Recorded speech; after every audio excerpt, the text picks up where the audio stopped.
my sister's husband, Pete, was having a birthday party.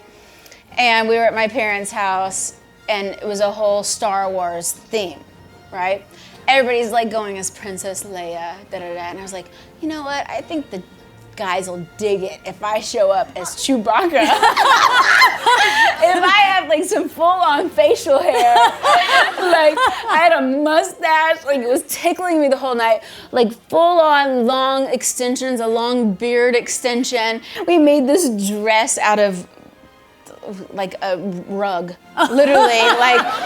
But I thought that I'm like the hot Chewbacca. Like I'm like the hot Chewbacca. Nobody's ever conquered this. Did you get a lot of action that night from that costume? Well, I won't go into that.